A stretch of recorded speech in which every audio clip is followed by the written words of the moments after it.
Minha paixão pelo esporte começou quando eu era garoto. Eu jogava bola no quintal de casa todas as tardes e conforme fui pegando confiança, pedi para o meu pai me inscrever num campeonato. Eu me lembro do dia em que eu entrei para o quadro de artilheiros e fui escalado para a seleção do clube. Aquilo era o máximo para um menino naquela idade. Saltando no tempo, quando eu estava no cursinho pré-vestibular, eu passei por um assalto onde eu levei um tiro e isso gerou a imobilidade abaixo dos ombros, chamada de tetraplegia. Eu fui obrigado a abandonar os estudos e dedicar todo o meu tempo a diversos tipos de fisioterapia, mas tive apoio incondicional da minha família e dos meus amigos. Em nenhum momento me faltou ajuda.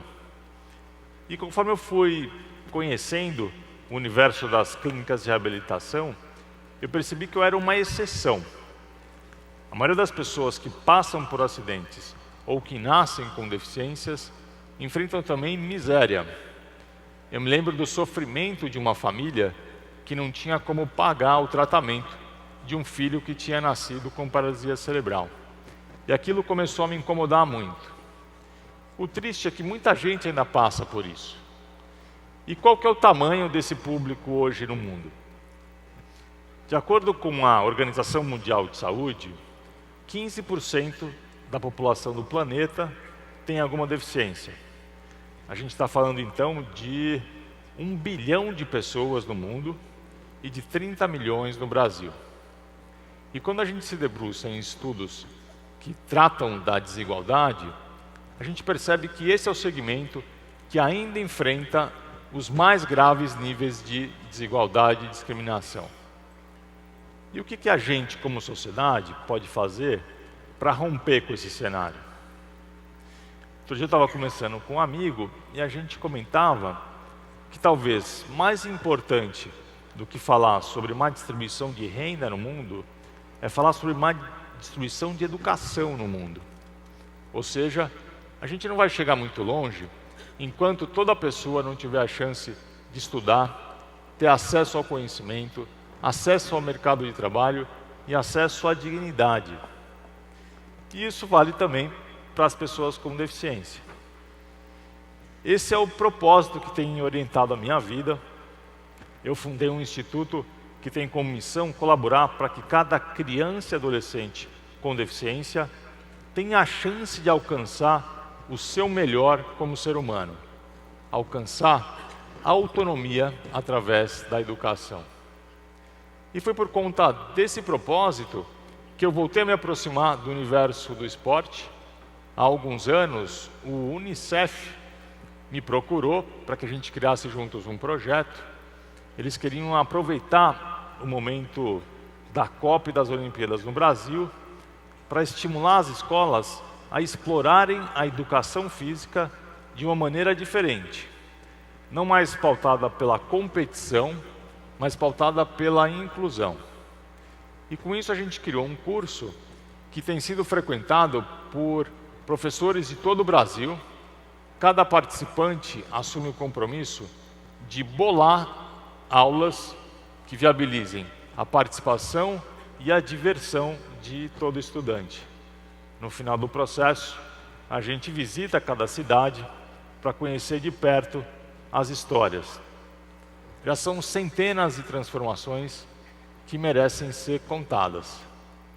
Numa viagem para Natal, por exemplo, eu conheci a Maria Luísa, uma aluna que tinha 12 anos, estava cursando o 5º ano de uma escola pública, e a Maria tinha um transtorno importante.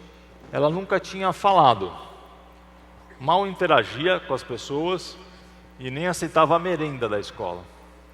A partir desse projeto, os professores pediram para Maria e para seus colegas de classe pensarem numa atividade que fosse inclusiva. E aí, para surpresa geral, pela primeira vez ela falou, deu sua opinião e ajudou o grupo a criar uma nova versão do badminton, que é uma espécie de mistura entre o vôlei e o tênis. E o que eles fizeram de tão diferente? O juiz passou a usar uma sinalização visual para que os alunos surdos entendessem o que estava acontecendo. 2, eles alteraram a duração do jogo para que os alunos com autismo mantivessem a sua concentração. E 3, a quadra foi redimensionada para facilitar a mobilidade dos cadeirantes. E por conta desse projeto, muito da escola, que antes era padronizado e pautado pela homogeneização, hoje é um ambiente de diversidade, um ambiente pensando as singularidades. E o melhor de tudo é que a Maria acabou com um silêncio angustiante de muitos anos. Esse projeto é um exemplo concreto de um legado positivo deixado pelos mega eventos do nosso país. Por conta dele eu acabei me envolvendo bastante com as Olimpíadas do Rio, tive a alegria de conduzir a tocha e no ano passado eu fui para o Japão, a convite do Fórum Econômico Mundial, para participar de um seminário. O objetivo era discutir como que as próximas Olimpíadas podem ampliar o seu impacto social.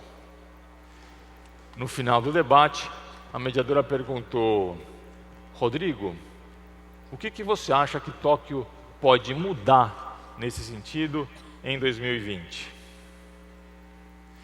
Resumindo a minha resposta, eu acho que a separação completa dos Jogos entre Olímpicos e Paralímpicos vai na contramão da ideia de uma sociedade inclusiva. Que tipo de mensagem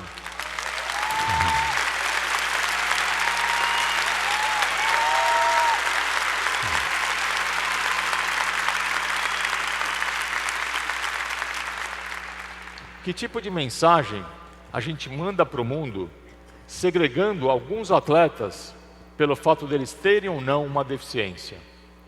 Além disso, o ato da gente apagar a pira olímpica e depois, de algumas semanas, acender a pira paralímpica, só reforça essa mensagem negativa. Existe uma convenção da ONU, assinada por mais de 100 países, que condena a separação das pessoas em virtude das suas diferenças.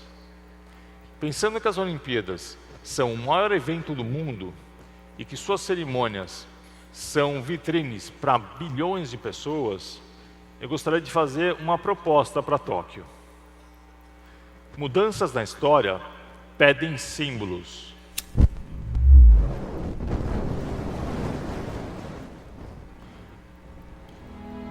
Proponho então que em Tóquio a gente use a mesma tocha, a mesma pira e o mais importante, que a gente mantenha acesa a chama entre os dois jogos.